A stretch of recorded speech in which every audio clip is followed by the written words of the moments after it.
Bingo. Hayden, we're back with another Just Do It podcast. This week, sports edition. How we doing Ooh, today? excited for it. Real happy, real excited, ready to go. Love that. So, a little background on us. We both played sports growing up. Baseball was our go to sport. It's actually how we met. In college, we played baseball together. Everything we have learned about ourselves in life, in business, we relate to sports. It is a core piece of our upbringing and learnings as we went through our life journey and starting a business together.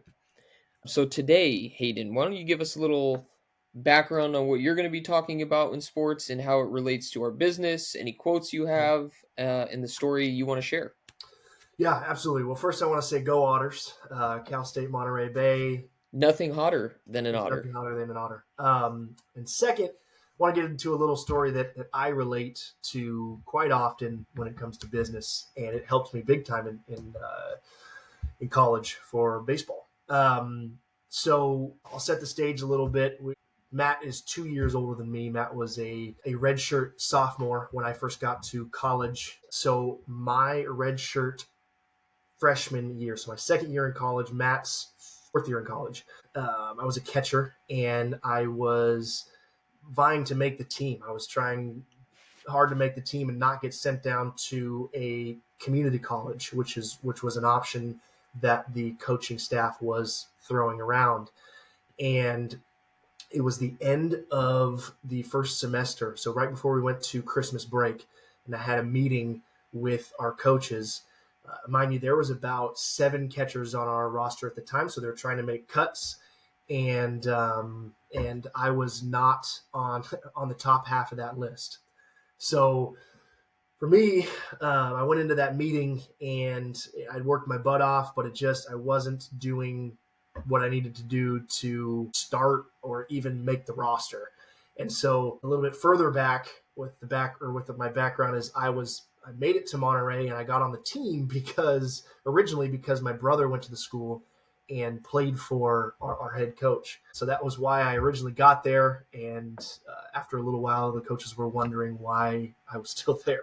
But anyway, so fast forward to that meeting. They were kind of ripping me up, telling me that I was not ready to play college baseball. And that meeting ultimately changed the course of my college career. And one of the quotes, and I'll go over more quotes in the future, but one of the quotes was important to me from one of our assistant coaches, Derek Bell. He told me that he's like, Hayden, it's okay to play with a chip on your shoulder. Like, you come out here every day, you want to be people's friends, you want to be liked more than you want to play baseball, and it shows, and you're not fulfilling your potential because of that. So it's okay to just know that it's okay to play with a chip on your shoulder. And it got me thinking big time. Um, I was like, you know what? You're absolutely right. I'm taking this opportunity for granted, and I'm being taken advantage of. Not really, and not fully, but I felt being taken advantage of, where I was trying to make friends. I was trying to navigate all of that, and but also play, but I wasn't really as gritty or as getting after it as I could. So that's kind of what I took from it. And I relate that specifically to business because we are, 10 years later. We're young, we're new into the commercial real estate world, and you can get chewed up and spit out real quick in the commercial real estate world if you're not focused, if you're not on it and working your butt off every day and not protecting yourself and taking care of yourself. And so I relate to that quite often, that Derek Bell's telling me it's okay to play with a chip on your shoulder. Well, it's okay every day to, go to work and ultimately play with a chip on your shoulder. And being the young, scrappy guys in real estate that want to make a name for themselves, want to further our careers, I thought it was a perfect quote to start this segment, because we definitely need to and play with a chip on, or we need to play with a chip on our shoulder, and we do on a daily basis to get to where we want to go. Absolutely. And those are all, I think, great takeaways as far as coming into your college career. Trying to make friends, sure, is great and part of the college experience, but ultimately, you are there to play baseball. And in life, ultimately, we are here to run a business or make our own career.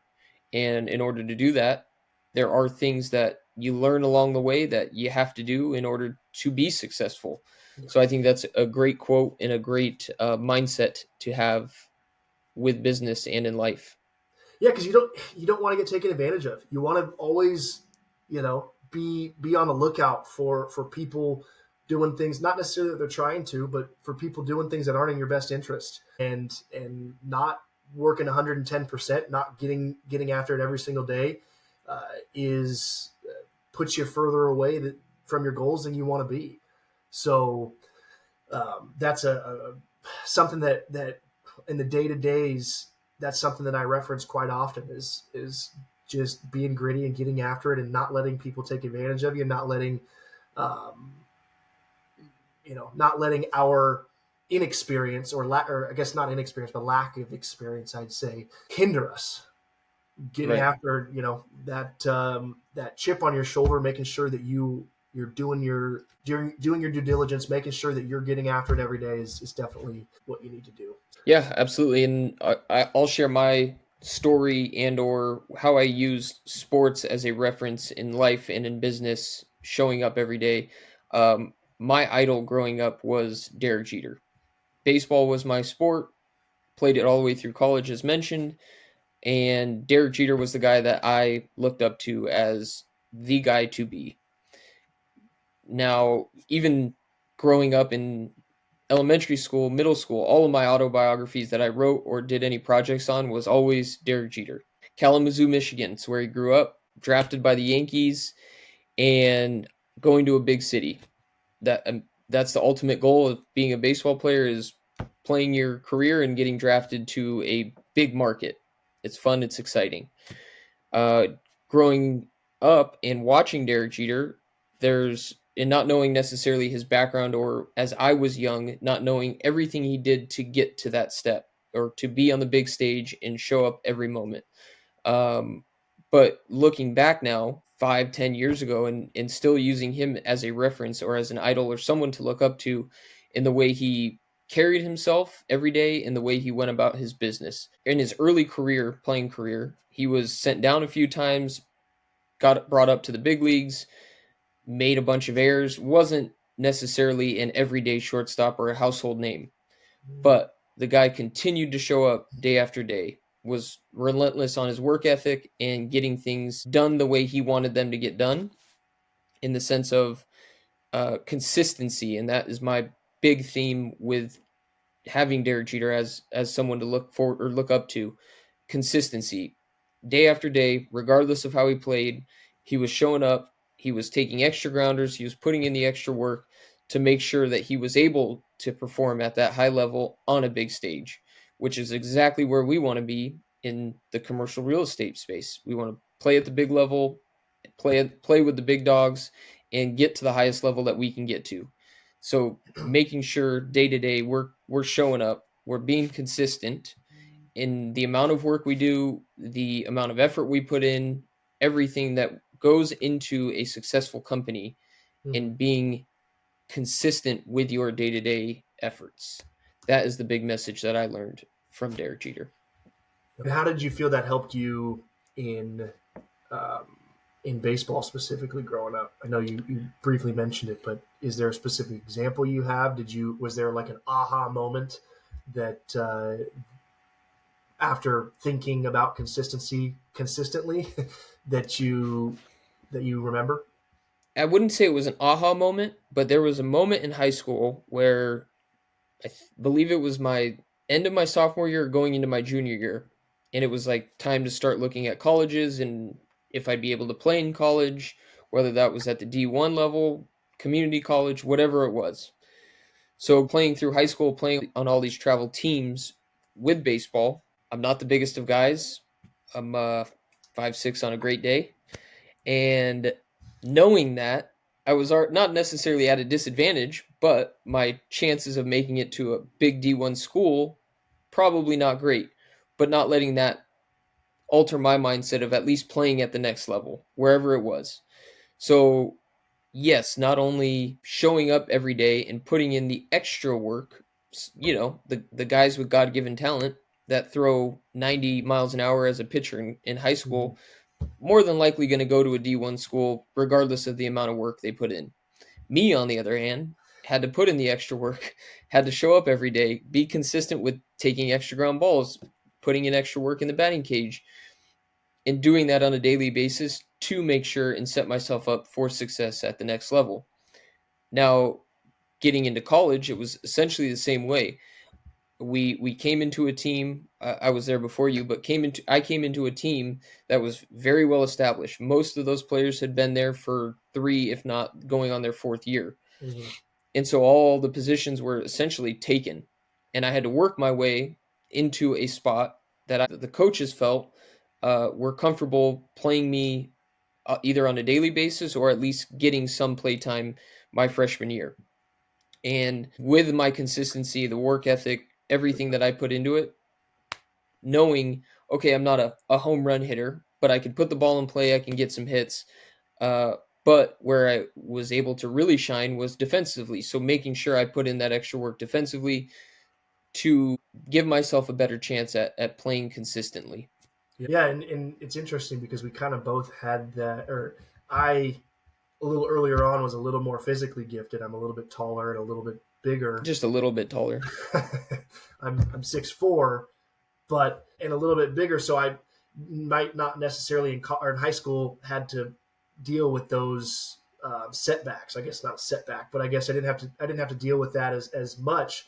But we landed in the same spot because that's or at a high level Division II school, for better or for worse. We landed in the same spot. We both had a different path that got us to that spot, but we both eventually understood how that consistency, how the hard work really pays off. And I think that's a big reason why we both trust each other and we both are comfortable working together and building this business together, is because we both understand what it takes to be successful, because we were successful in sports to a degree. And we both started at a point where we needed to work harder. I'm not naturally gifted. I naturally am a bigger person, but I'm not naturally gifted in baseball.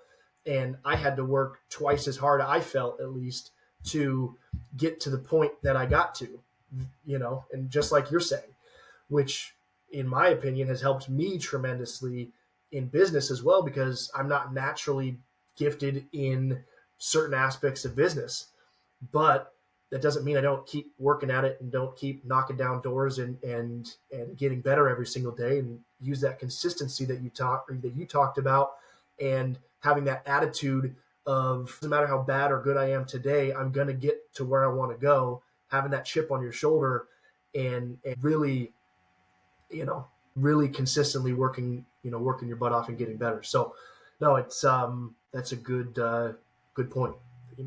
Yeah, and just relating it to life in general, every day you're going to wake up, you have basically 2 choices: to get after it or to not. Yeah. And that's the consistency that needs to be applied with business as well. You got to wake up, you got to grind. No business or no work that you get paid for is easy. So knowing that, you got to be consistent and show up every day, good days or bad, and continue to push forward. Yeah, absolutely. And we know that very well. And waking up every day not wanting to go to practice, but going to practice, like the discipline is more a big thing that I learned, and we'll go into that on another time. But the discipline that I learned in sports was, something that you can't learn I didn't learn it just going to school, but you can't learn in school and you can't learn early on in your career. You learn that through I think the best way to learn that is through sports or through some sort of activity where you're working toward a certain goal. That discipline to be consistent is crucial, and it's what's helped us get to this point, and it will continue to help us throughout our career. Get to the big leagues. The big leagues got to. Right now, Yep. we're in single A. It might be low single A, but we're getting there. Low, maybe rookie We're going to be ball. promoted soon. We're in rookie ball. We'll keep you on the track. We'll Yep. let you know how we're doing. Maybe next year we'll get up to low A. There you go. And that's the consistency we need. Exactly. Weekly consistency, daily consistency. Nice. Well, that was a great talk. Another week of the Just Do It podcast, but this week, sports edition. And make sure, like and subscribe.